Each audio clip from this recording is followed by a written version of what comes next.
Hey people, my name's Deeb, and I'm the founder and creator of RxPOSED and the host of the podcast. On today's episode, I get to talk to Tim Ulbrich, who's a friend of mine, and we go back a few years. Tim created his own personal business called YFP, Your Financial Pharmacist.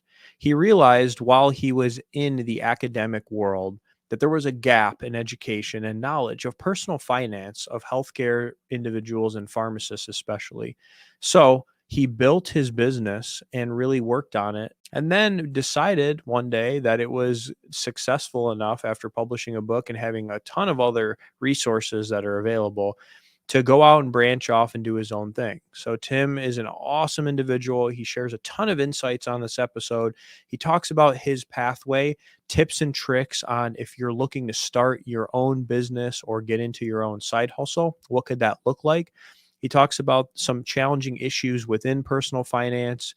He tries to give you a little bit of an idea of what he thinks is happening within the economy and other areas that are impacting people economically. And he just shares a lot of great insight in our discussion. So I really hope you enjoy the episode, and I hope you share this or send it to somebody who you think would be interested in it. Thank you again so much for your support. Hope you enjoy the episode.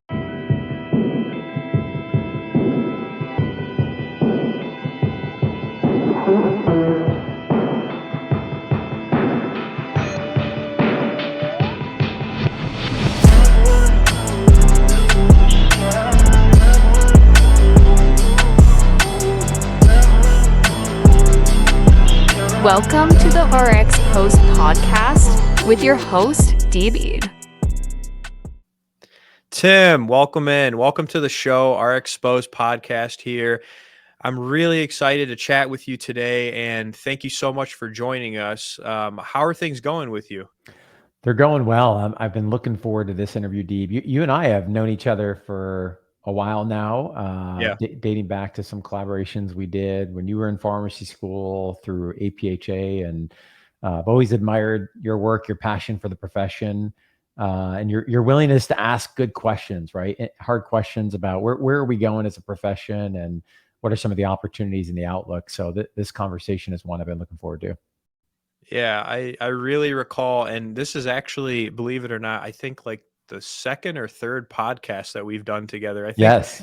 I hosted you in a previous podcast that I tried kicking off Pharmacy Universe a few years back, and we talked about some financial stuff. And then I think you may have asked me to come on your podcast That's as right. well with Your Financial Pharmacist. I remember Mhm. talking about the ROI of pharmacy school back in the day. Yeah, still a relevant conversation today. Yeah. Yeah, no, I'm super excited to reconnect with you. I feel like it's been a couple years. I know that we just chatted not too long ago, and we're just catching up on the phone, about how things are going with you. A lot has changed in your life, a lot has changed in my life. So, what you been up to? Tell us, for people that don't know who you are, or maybe have never come across Tim Ulbrich. Who is Tim Ulbrich? What should the people know about him? Yeah, I appreciate the opportunity. Pharmacist, entrepreneur, father of four boys. My wife Jess and I, our four boys are 12 all the way down to 4. So very, very busy, fun, and filling season of life that we're in right now. And I've had an interesting, journey into entrepreneurship that, in hindsight, the dots are starting to connect. But not necessarily in the moment. I went to a 06 PharmD program out of high school. I wish I had a great story of why pharmacy. I don't. My parents always said, you're going to college. I had a guidance counselor that said, hey, you like science and math. You're pretty good. Have you thought about pharmacy? Doctorate program pays pretty well. And, that's how I ended up in pharmacy school. And, when I was in pharmacy school, graduating in 2008, when I was in school, I really had thought I was going to go down a management, admin pathway, leadership. Got onto my rotations, fell in love with ambulatory care, went down that pathway for residency. During residency, fell in love with teaching, and then spent the first 12 years of my pharmacy career in academia that was based on those experiences, which was really just my first experience into, I didn't really know a PharmD could lead to that career pathway. And through a couple different institutions that I worked with, I often found myself in what I now would refer to as different academic entrepreneurship types of roles. Yeah. So starting new programs, starting residencies, actually as part of building a business inside of a college of pharmacy, Wow. very, very non-traditional academic things. And I finally had a mentor of mine who said, Mhm. like, Tim, have you really thought about this pathway, this niche that you're building is really being one of academic entrepreneurship? Hmm. And what was interesting about that advice from a mentor was I had been about 3 years into building Your Financial Pharmacist, which I started in 2015, Wow. really as a hobby of I went through a journey of paying off way too much student loan debt, making it way Yeah. harder than it had to be. I was always passionate about personal finance. So I started writing, blogging about it. That led to some podcasting and writing a book and some other things that would lead to the business that it is, now today. And I was really struggling at this moment in my career of like, I could see the academic career pathway and obviously very traditionally defined. You go through Yeah. promotion, you do the right things, you do that for 30 or 40 years. But I had this nagging interest of entrepreneurship. I grew up in Mm. small business, was around it with my father and my grandfather. My brother Okay. now owns a business as well. And I wasn't sure of how I was going to reconcile, both of these interests. And Okay. that was really an eye-opening moment, a transition point of, hey, so much of what I was doing in academia really was around entrepreneurship. Hmm. So much of the work around personal finance really is professional development in my viewpoint. Okay. And for a period of time, I was building both things simultaneously. And then come just over 2 years ago, I left that academic work to work full-time on the business, Your Financial Pharmacist. Wow. So you've had, it sounds like, quite the journey. I mean, you went to pharmacy school, you completed residency. How did it feel to go right from, let me know if this is, I'm not recollecting this correctly, but you went right from residency right into a teaching role, correct? Mhm. Like that was your first job out of residency? That's right. That was the thing you could do back then. Yeah. So you go right into the academic space. And then something clicks. It sounds like it's in your blood, right? It's in your family. People are entrepreneurs, are business savvy individuals. And while you're teaching or while you're in that academic space, you find this area of finance, personal finance, that's a gap, it sounds like. Yeah. So what like what was your inspiration to go off on your own and start your own then? If you had a secure job, you Mhm. had, it sounds like, a really good gig in terms of your Mhm. teaching and, all the things that you did. What made you jump and say, I'm going to go do this thing on my own?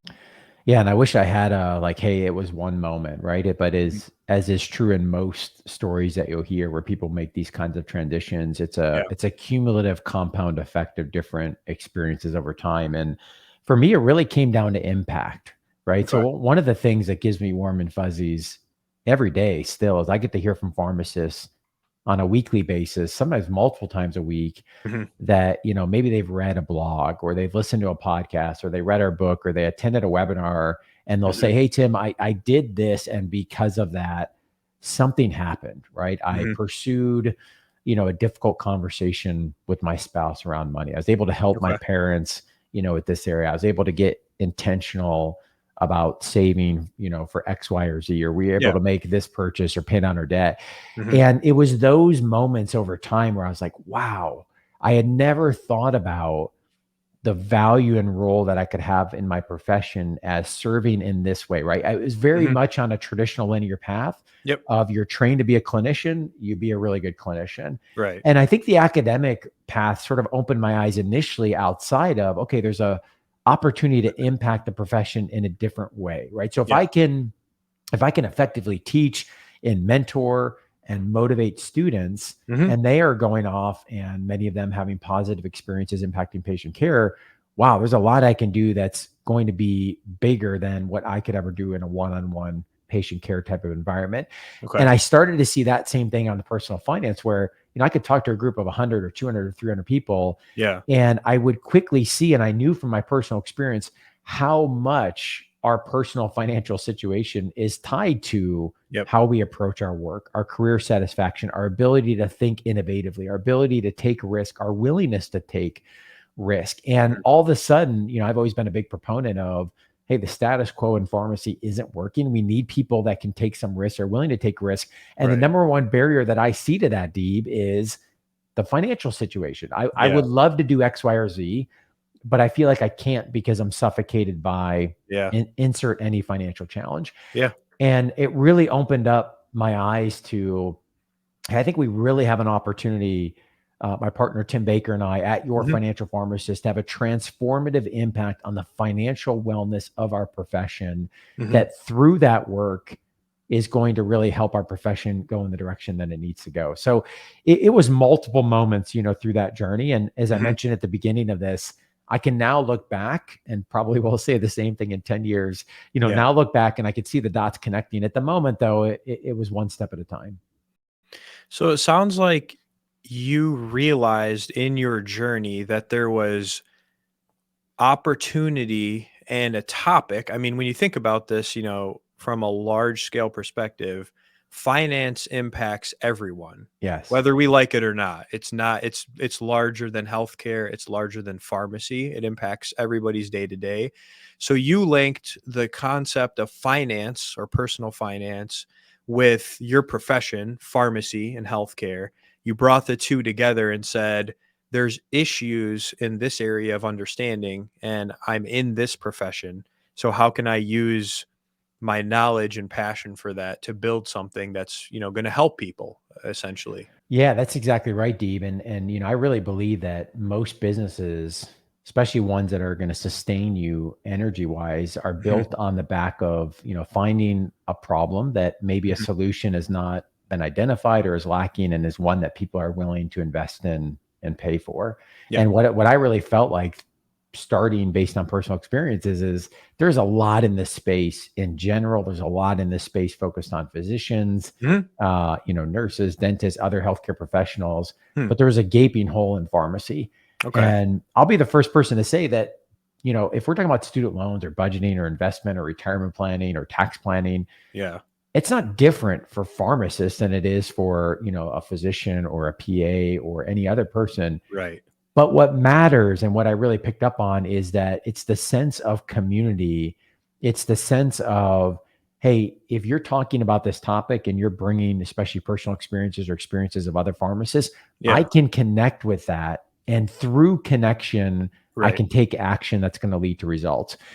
Because without one feeling connected to this topic, there's an infinite number of resources out there in personal Oh yeah. finance, Yeah. right? And what we're talking about is not new information, but we're meeting and connecting people and understanding where they are in a way that allows them to feel motivated and empowered to take action in their own place. Yeah. And that's the value, right? That's the power of really that sense of community. And I think, to that point of community, what we have seen is that if pharmacists can feel like, hey, I'm not alone in this journey, Right. these feelings of, I'm overwhelmed, I'm frustrated, I'm anxious, I'm confused, I feel like I'm behind, Mhm. you're not alone, right? We have thousands of pharmacists in our community that are having some of those same questions and thoughts and fears. Mhm. And it's through that community, through the tribe, that, hey, we're in this together, Yeah. that you can feel motivated and supported and empowered on that journey. So, I mean, I think that we've been delving into this, but can you give us like your elevator speech of what exactly is your financial pharmacist? Like Yeah. who would want to visit the site, who would want to use the resources? What are the things that they could do? Give us the elevator speech because I know that we've been kind of like skirting around the topic a bit. So tell the people, what is your financial pharmacist? Yeah, we help pharmacists at every stage of their career get clear on what are their financial goals and what do we need to do to Mhm. get there. What we often like to say, because it really comes to life in the financial plan, is we help people live a rich life today and tomorrow, Mhm. right? So much of what is typically focused on in the financial services industry at large is planning for the future, planning for the future, planning the Mhm. future. Yep. And we've got to strike this balance between, yes, we've got to take care of our future self, but we also have to look at, what does it mean to live a rich life today, and how do we strike this balance? So Predominantly, we work with pharmacists. We do have a number of other healthcare professionals, non-pharmacists that we work with.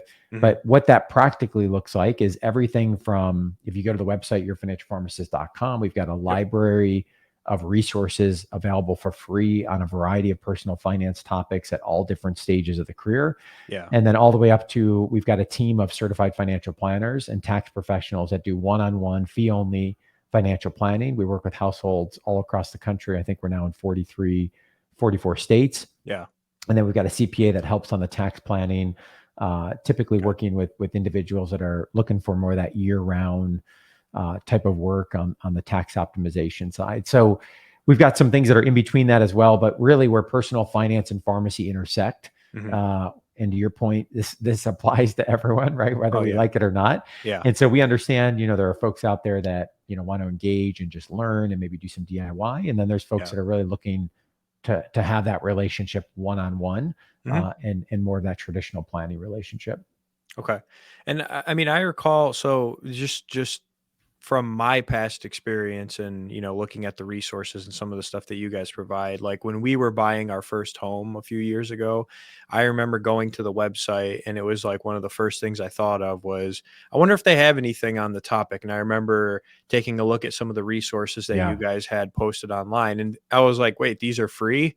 I was like, what is this? Like this, there's got to be a catch somewhere, right? Like you need my email address or something like that. Like, what's going on here? So I certainly appreciated it for home buying. I know I've looked at it for other things. Like we talked about taxes a couple months ago and just looking at the services that you guys offer. So definitely, I think you guys do a really good job in terms of what you offer. You have a podcast, where you guys are putting out episodes, all sorts of topics, real estate, investing. You have all sorts of different guests, which I also appreciate. And then I've seen that, you guys also do some like live videos and stuff like that, where you guys are doing, hot topics and top 5 things that, people should be looking at in terms of side hustles and stuff like that. Yeah. One of the early influences for me, Deeb, on the business was a great podcaster blogger named Pat Flynn. Love his content. He runs a site called Smart Passive Income.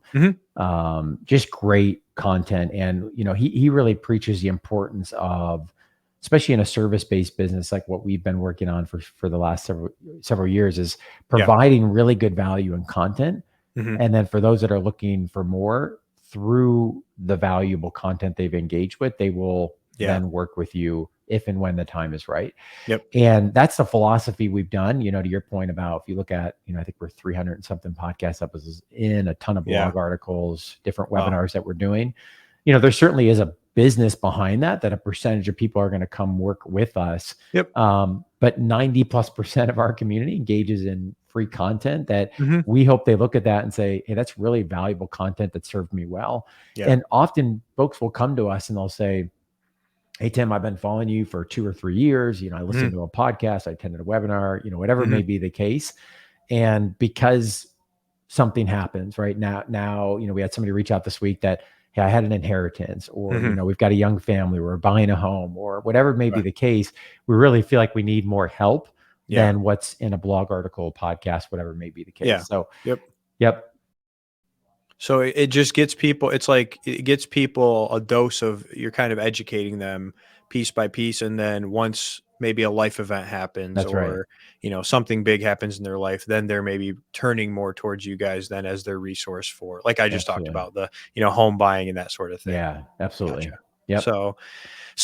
Okay. So it sounds like from your perspective, you were working on at one point a side hustle, right? And would you consider it, or at that time it would have been a side hustle, and you turned it into, obviously your own business eventually as you grew it, as you nurtured it.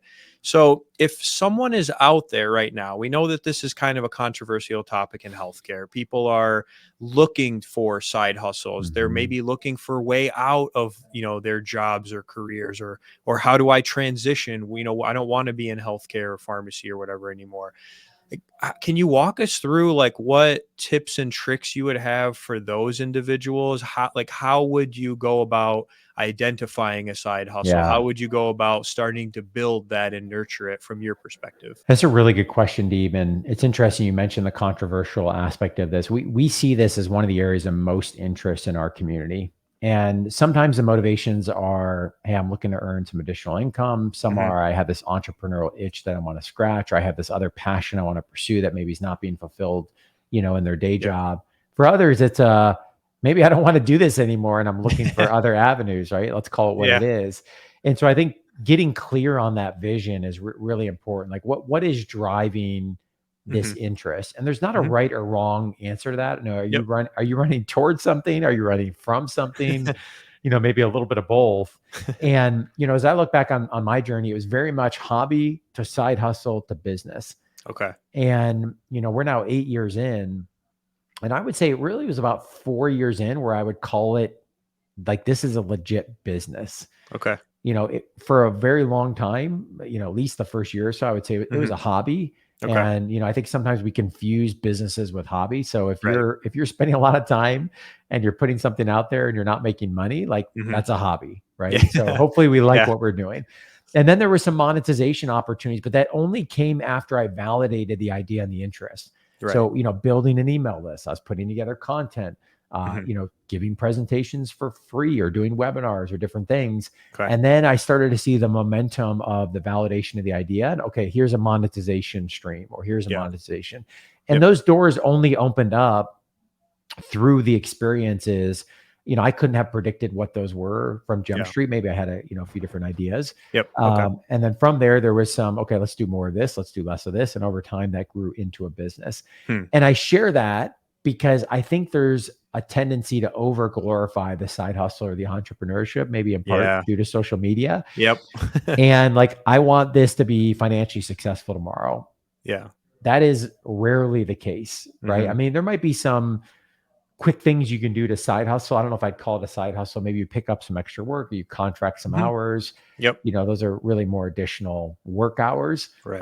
There are some established businesses you could plug into. So I'm thinking about pharmacists that are doing like medical writing for other, Mhm. businesses that are out there. Yep. I just did a webinar last week with 4 pharmacists that are monetizing their clinical expertises in different ways. So one was an oncology pharmacist Okay.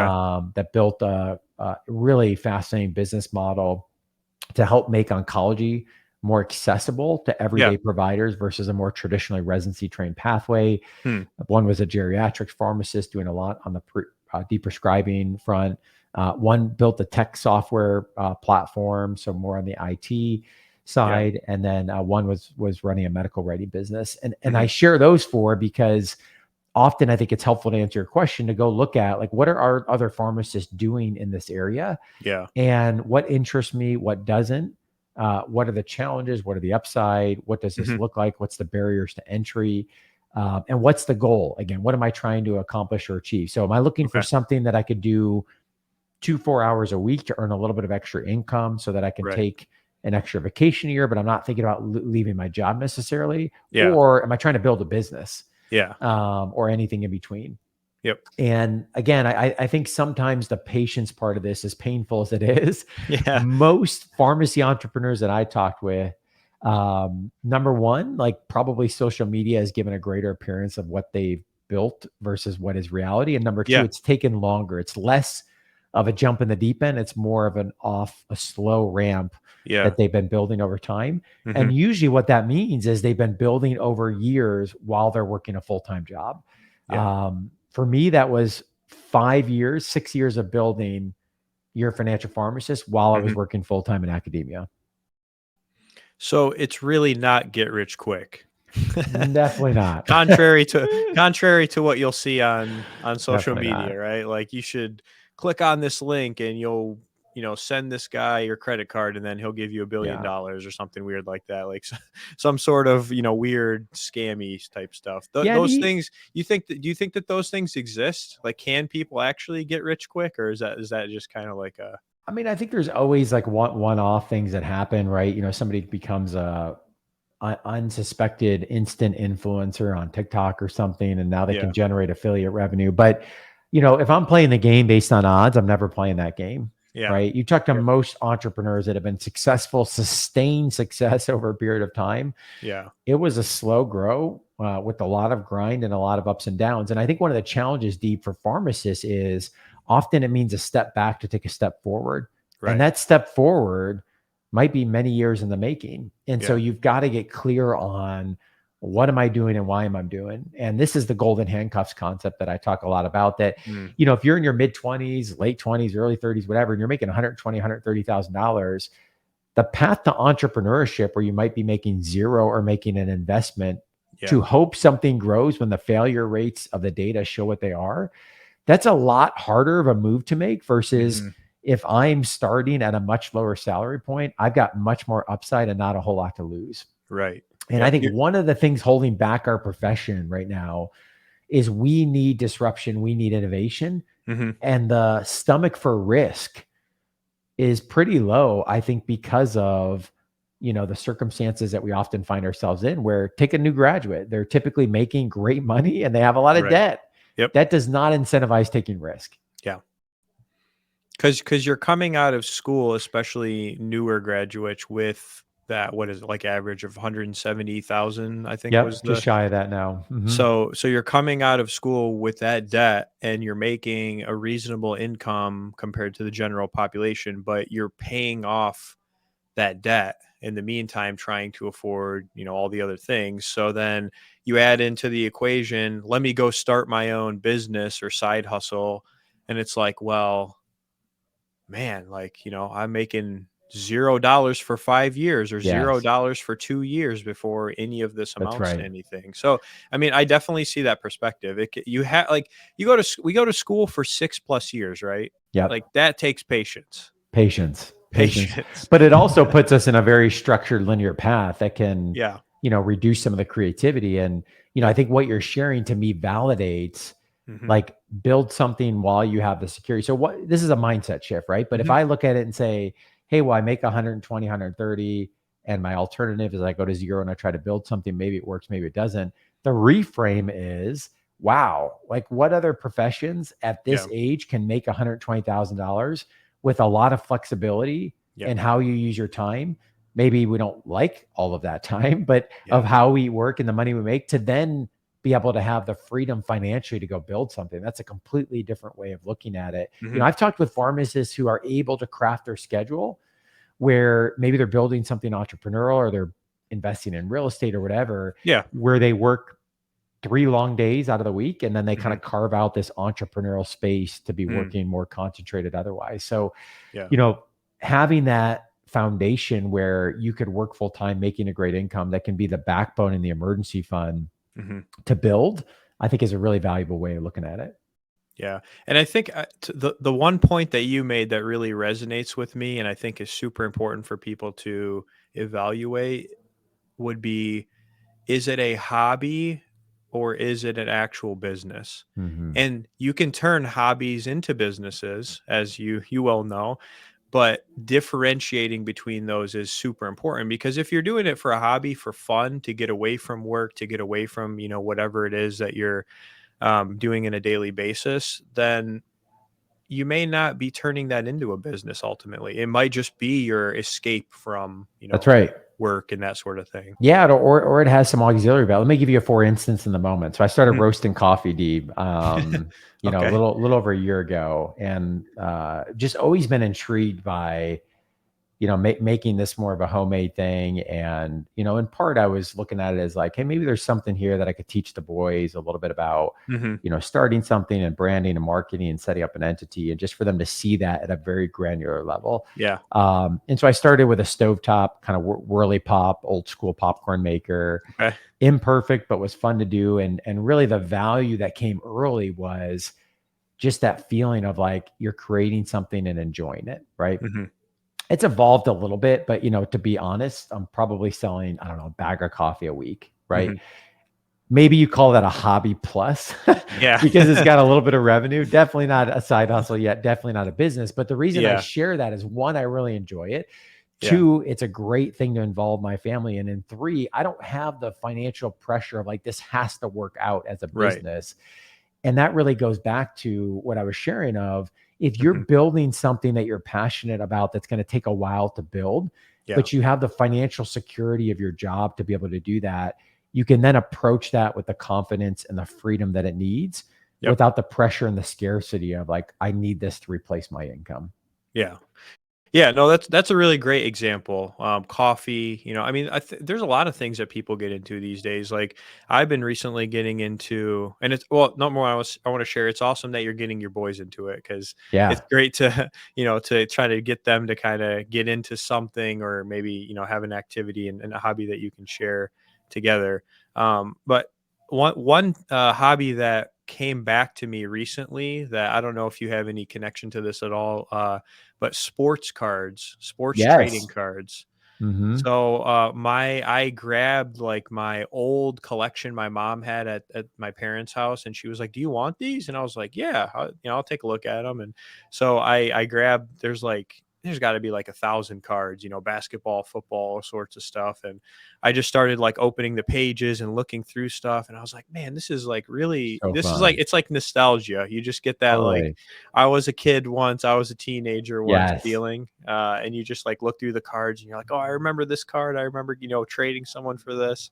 So you can find hobbies, right? So let's put that out there though. Not everything has to be a business. You can also have hobbies. Absolutely. And it goes back to the goal. And what you're sharing, Deeb, is I have such fond memories growing up. I might be dating myself a little bit of like we would get the Beckett guides out Yeah. and look the cards up, right? It's Yep. for 10 cents, 15 cents, 20 cents. We Yep. put them out on a table like a lemonade stand out in the neighborhood. Yeah. But to see that come back is really cool. I was on vacation recently with my family. My older brother, he's like unpacking cards, like, and I'm like, "What are you doing?" And just the him and his business partners is something they do when they're on the road, and a fun way for them to connect. I think they sell some of them, and they essentially like break even. But it's Mhm. it's the event of like participating in it. Yeah. Yeah. No, it's awesome. And you just reminded me, when we drive through our neighborhood, last week I think we were driving through and saw a little lemonade stand set up, and there was like Mm, these like two or three younger kids standing there, and they were just like shouting and like had their sign and going crazy. And I just drove. I didn't stop, not because I didn't care about the lemonade, but I had to get somewhere, and I was like, man, that's really cool to see people, awesome. like getting back to just some of those things that are like classic, like entrepreneurial business just and then that they're just having fun. They don't really clearly understand Yeah, everything that they're doing, in the moment. So yeah, it's great. I love to see those things resurrecting. So I want to move into a topic that is interesting, and this is more of kind of like the making headlines type topic where things that have been in the news, this is outside of really healthcare, but it's more so in the financial area, which I know Hmm. that you and I share that common interest. So I've been following this for the past few years. I'm sure some people out there who would be listening to this have seen this on the news, seen this in a headline, maybe a podcast, etc. Like there's a lot going on right now with the economy. There's housing market, there's, Hmm. the interest rates that have obviously been increasing over the past few years. There's real estate that people have been talking about. People are doing a lot of flipping, buying, Yeah. etc., commercial real estate. The Fed's continuing to increase or potentially increase interest rates, excuse me. Um, what do you think we're looking at, Tim? Like in the next couple years, if you had a crystal ball, I've heard a lot of different people trying to predict like, is there a crash? Should Yeah. you sell your house? Should you invest in real estate? Like what are you all seeing, or what are you seeing from a financial economy perspective? What do you think is going to happen in the next couple of years? Yeah, let me give two disclaimers, Dee, before I jump in with my thoughts. Number one, Yep. my fear always on a topic like this is somebody, hears something and they go make like investment decisions, right? So this is Yeah. not investment No. advice. Nobody can predict the future well or consistently. We've seen that over the long run. Yes. And then the second thing is I tend to be a half glass full type of person. And I think Yep. optimism with the financial plan, optimism, as we talk about our profession as well, is a really important thing. So, Yeah. if someone's looking for like the gloom and doom scenario, it's probably not coming, from me. Here's what I'm thinking in the moment, obviously, as somebody who's looking at this personally for our Hmm. family, as I think about our community, our clients as well, Yeah. is I think history is a great teacher. Mhm. History is a great teacher, right? And I think the circumstances we are dealing with that surround the challenges, right? Rising interest rates, the Fed pumping money into the economy, Yeah. what we're seeing as a potentially pending recession. The circumstances are unique, especially coming Mhm. off the heels of a global pandemic. Yeah. But the cycles are not unique, Okay. right? And so, if you look at the history of the market since the Great Depression, Mhm. there are multiple periods of time where we see the market do its thing in terms of a, recession or a depression. Hopefully we're Yep. not heading into either, but Yeah. depression being worse than a recession. Mhm. And that those cycles sometimes will last longer and the ups or downs will look different. But if you had your money consistently invested in the market since the Great Depression and you turned off the news and you ignored the noise, your portfolio would look very volatile at times, but it would have a linear upward trend Right. that would be going up significantly over time. Yep. And I'm a firm believer in a passive long-term investing approach. Okay. Now, that doesn't help give any warm and fuzzies to people that are listening to this and saying, all right, Tim, well, you didn't have to buy a house when interest rates just went at an all-time high over the last 20 something years. We're now above Yeah. 7% on a 30-year fixed rate mortgage. You didn't have to deal with, $200,000 of student loan debt. Yeah. You didn't have to deal with 7% inflation at a time period where you're getting crunched with housing costs and student loans. Totally get it. Right. Totally get it. Yeah. And I think, I had a question come up this week on this exactly of, how is a pharmacist in this market supposed to buy a home? Right. And my honest answer to that, which nobody wants to hear, especially a first-time home buyer, is we have to reset expectations. Yeah. We just have to, right? Mhm. A pharmacist's income, number one, right now is not keeping up with inflation for the most Mhm. part. That's a problem in and of itself.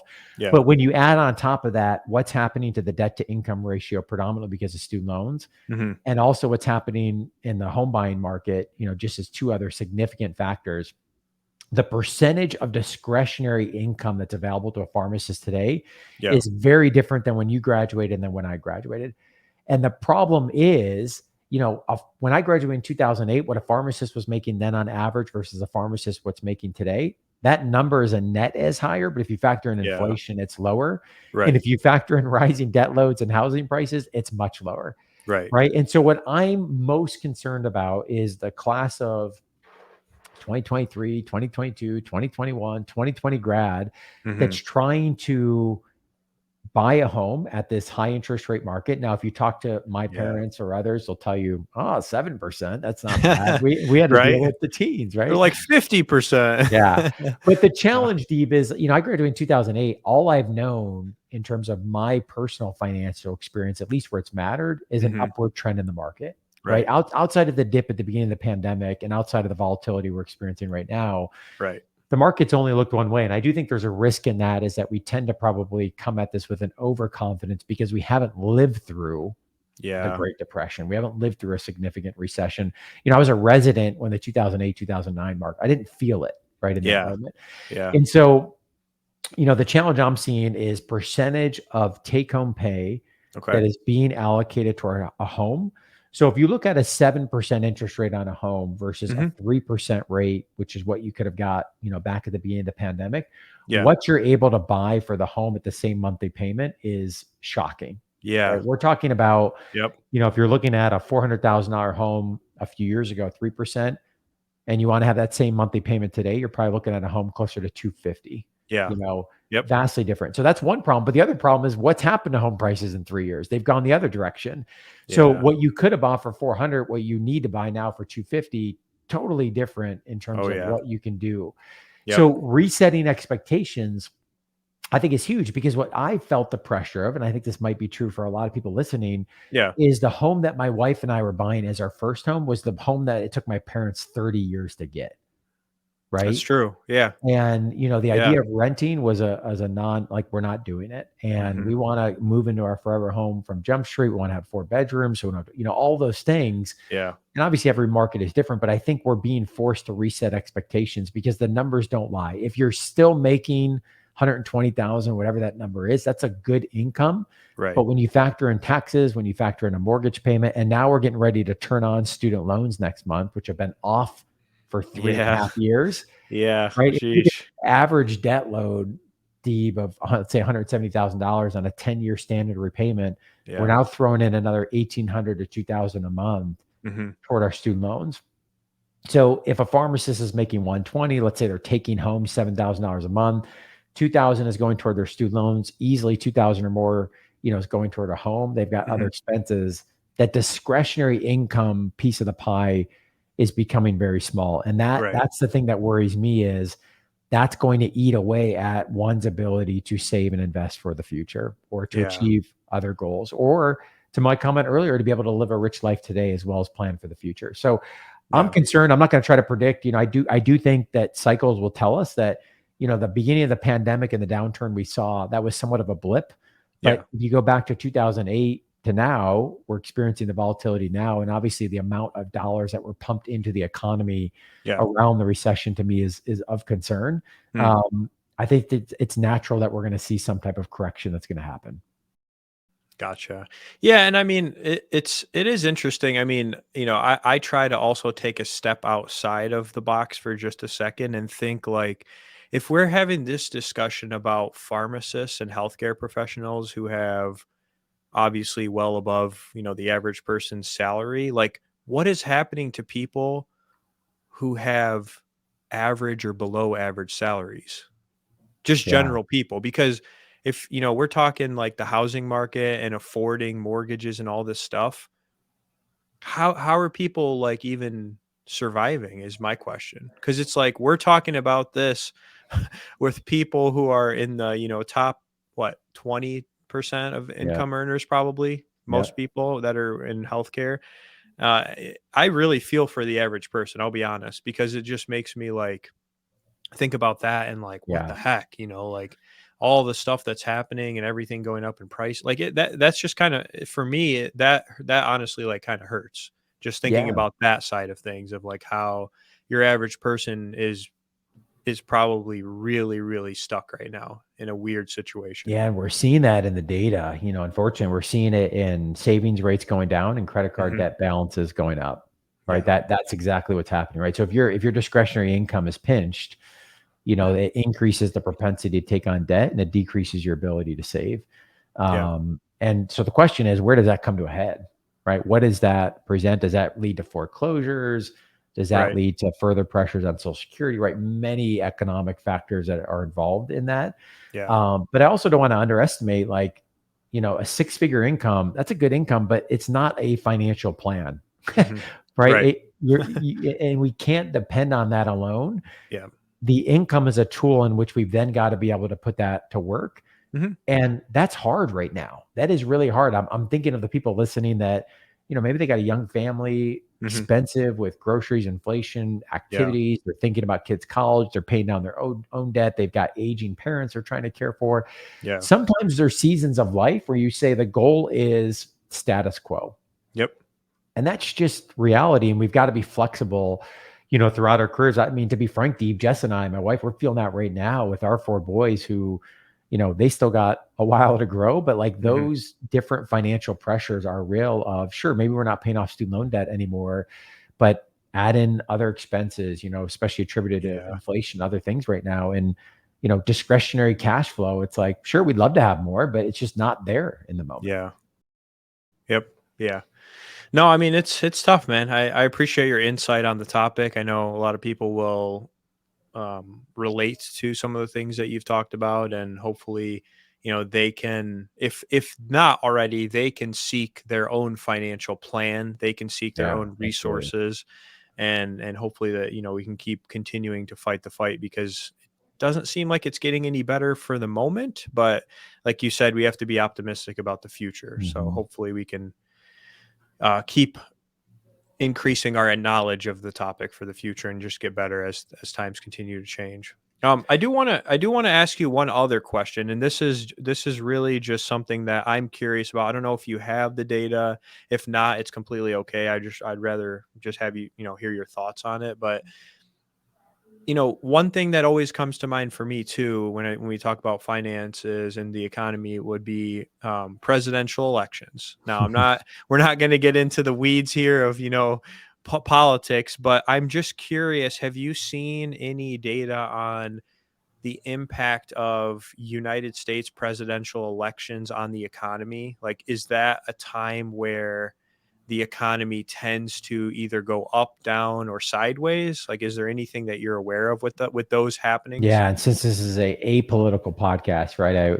There's no agenda or bias behind my remarks. I know the data you're referring to. Don't quote me on Mhm. the numbers or the trends, but I believe what typically happens post-election and the election of a Republican president is we see a uptick in the market.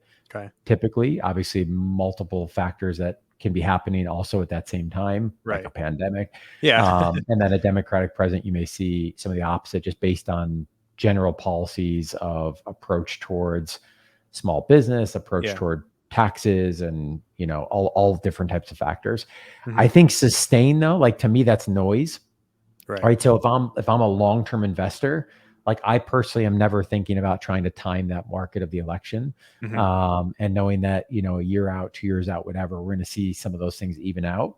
And obviously other factors that will come into play, but we're working towards that long-term trend up Yeah. that we've seen historically, since the Great Depression. Mhm. And there's some really interesting literature on the value of passive investing, Mhm. and not only in terms of saving fees, but also by not actively being in it often, we're removing some of the biases, the Yeah. action biases, where Yeah. we tend to human behavior do what we don't want to do, which is when the Yeah. market's hot, people tend to invest. When the market's slow, they pull out. We want to do the Yeah. opposite typically. Yeah, and it's kind of like gambling, right? Like you do. That's right. Oh, the presidential elections next year. I should do this, right? And that's not what I'm asking. I was just kind of curious if there is any trends, within the financial world that people have looked at, which I imagine, like you had mentioned, they probably have, just Yeah. tracking some of those things. Okay, I want to move into something a little bit different here because we've talked a lot about finance. We've talked about side hustles. We've kind of gone over some of those things. I do want to ask this one question that I think brings us back to healthcare and especially to pharmacy, the profession that obviously both of us have gotten our education in and have worked in. So, what do you think when you take a look from your perspective, the experiences, the things that you've seen? What do you think would be, if you had to narrow it down to just two, because I know that you could probably list off a bunch of stuff, but what do you think in your mind would be the two most pressing challenges that we face in pharmacy? And I have to challenge you because we don't like to just complain on this podcast. What would you suggest as solutions then to those challenges that we're facing? Yeah, there's a lot here we could talk about, right? And I appreciate the guardrails of two, because this topic could go on for a while, and I think Yeah. there's a multiple things. I'm going to draw to a little bit from my personal experiences in academia, as well as my experiences and patient care in certain areas of patient care, and what Mhm. what I'm observing and talking with other healthcare professionals. Mhm. If I had to pick two, I think one that I would laser focus on is I think the educational models we have are vastly outdated. Mhm. And it's no knock to my pharmacy education colleagues. They're doing a great job. They're working hard. But the speed of evolution of Mhm. healthcare, of technology, of information relative to what we see in changes like accreditation standards is one example. Yep. Like we've got to figure out something, and I'm worried, and I'm picking on pharmacy, but this is a higher education challenge across the board. Mhm. Things are moving at light paces, and we are making very slow evolutions. Okay. I think for a variety of reasons of histories and institutions, and Mhm. potentially some bureaucracy, and all, Yep. all all things with good intention but are getting in the way. And so I think we've got to figure out a way to have a lot more innovation disruption in our training models, which would Mhm. be the solution here, that Okay. brings out a graduate that's ready to not just operate as a clinician. To me, that's a given, but to operate as a clinician that also can be thinking like an entrepreneur or an intrapreneur, right? Gotcha. If we're going to face some of the challenges we have in payment models and scope of practice and all these other things that are impacting our profession, we can't just be graduating good clinicians that get plugged into a setting and they can operate effectively. That to me is the table stakes. We Yeah. need to be we need to be graduating clinicians that can go into a space and say, there's a problem here that can be solved, and here's how we can solve it. And here's some Yeah. potential solution. And I don't think our educational model fosters that mindset, in my Gotcha. opinion. Yep. The other thing that really concerns me, Deeb, is that, when I graduated in 2008, I did a residency in 2009 in ambulatory care. We don't even think we called it a patient-centered medical home at the time, but it was very Yeah. much that model, Yep. which obviously then grew into the ACO model, and pharmacists as a part of an interprofessional team. Mm-hmm. And I think we're getting squeezed out of that space. At the same time, we're getting squeezed out of the role of a pharmacist in a dispensing environment. I'm a firm believer, nobody wants to hear this, but I'm a firm believer, outside of regulatory constraints on our model, state boards of pharmacy, other entities, Mm-hmm. the business economics model of a consumer walking into a store to pick up a product and leave, it's not going to be long-term viable. And I think we're seeing that with changes in payment models. I think we're seeing that with challenges of from tighter financials, what that means to workplace conditions and support and help and Yep. all those things. Mm-hmm. But if we just take off our bias and hat as a pharmacist, if I'm a consumer, unless I'm walking into that environment and I'm getting value from that provider, Yeah. there's no space for a distribution channel that can be done conveniently and more accurately and effectively in other models. Yeah. So if that is getting squeezed out both in need and financially, and then you look at the evolution of PAs and NPs specifically in primary care that are filling the shortage of primary care providers, of which we were told in 2008, 2009, that is our space. Yeah. Right. If we take off a bias of, I'm a pharmacist and I think a pharmacist can do that really effectively, perhaps the best. I've been in that model. I've worked in that. I've seen the value. At the end of the day, the economics are, if a PA or an NP can prescribe and get reimbursed at a level that a pharmacist cannot, Right. the economics of that model, and building insurance aren't there, right? And so you see, right now there's a little over 330,000 pharmacists in the country. PAs are less than half of that, but they are growing at a speed that pharmacists are not. And I think we're going to continue to see that. So if we're getting squeezed out of the ambulatory care space, we're getting squeezed out of the dispensing space, what is the defined role of the pharmacist over the next generation of pharmacy?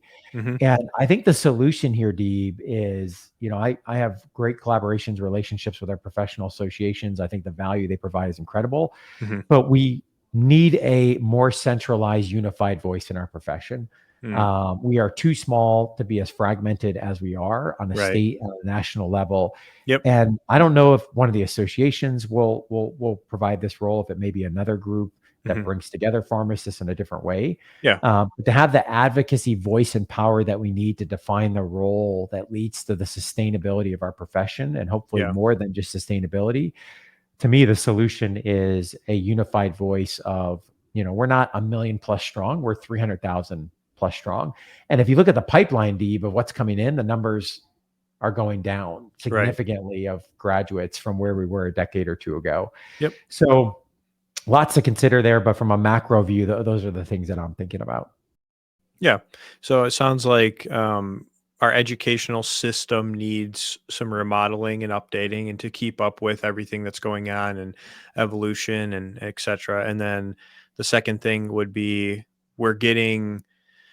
we had opportunities. We may still have those opportunities in terms of settings for pharmacists, but generally speaking, it seems like we're also getting squeezed out because of finance or financial reasons. And so a unified voice to help advocate and slash bring the profession together, rather than separating, like kind of how we are right now, where everybody does their own thing and advocates in a different way. So those are your solutions that you're proposing to those. That's right. Yeah. Okay. I like them. I really like those. I would say those are two different takes than I've heard recently on what a lot of people, I think, harp on in terms of challenges. So I have just one more quick segment here, and then I'll ask you the final question. So this one's going to be a little bit fun. So I call this the hot seat. So basically, how this is going to work, it's meant to be quick, to have you think on your feet and not overthink these things. So I'm going to fire off 5 questions quickly and back to back, and I want you to just answer with like 2 to 4 words. Okay. If you can answer in a single word, if it's like a yes or no, that's fine. But just try to keep it very short. That way you're not overthinking it. It's just, you're just giving me your answers as quick as possible. So we're going to test your can you think on your feet skills in the hot seat. Let's So do you it. let me know when you're ready. I'm ready. All right, ready? Here we go. Okay, first question. Favorite dessert? Chocolate cake, Is pharmacy school worth attending in 2024? maybe. Will the Bills win the Super Bowl in the next 3 years? 100% this year. Will the stock market crash in 2024? Not crash, but I think we're going to see a significant reduction. Do you believe that aliens are real? No. All right. All Love right, there them. you go. There it is. That's the hot seat. I tried to mix in some more Love serious it. professional questions with some more fun questions. So, Tim, where can guests find you or connect with you if they're curious, they want to hear more, they want to, check out your social media, websites, etc. Where can they find you if they're looking for you? Yeah, we're in multiple different channels. Probably the two I would highlight: our website, yourfinancialpharmacist.com. From there, you can find a lot of different resources, and then connect with me, Tim Ulbrich, on LinkedIn, often talking about pharmacy, entrepreneurship, life as a father of four boys. So would love to have the opportunity to connect with folks there. All right, and I will also be sure to share those your guys' pages in the link in the description so that people know where to find you. Last question: in your journey as a professional over the past couple decades, if you have to leave people with what you think would be the most significant lesson that you've learned, and maybe some advice you would give Mm. them, how would you do that, and what would you say to individuals of how to make a positive impact? Yeah, the first thing that's coming to mind, Deeb, is I had a mentor in my residency program that provided me the advice of, Tim, you need to stop putting a bow on everything. That has stuck with me throughout my journey and is something I pass on to others. And what she meant by that was, in order to make progress, Mhm. in order to take risks, right, in order to get to a place where you can potentially fail and stumble and learn and grow and evolve, you have to at some point move forward, right? You Mhm. have to take action. You have to take that first step. And I, like maybe many pharmacists, I'm a perfectionist. I like things to be done right. Yeah. But that last 10% can sometimes be, just as much work as the first 90, and also Mhm. be the thing that never allows you to move forward and take progress out of fear of failure most often.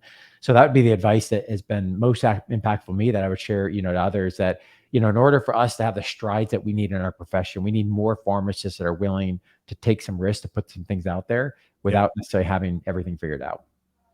I like it. Don't put a dot. Don't don't put a bow on it. Geesh, I can't talk today. Yeah.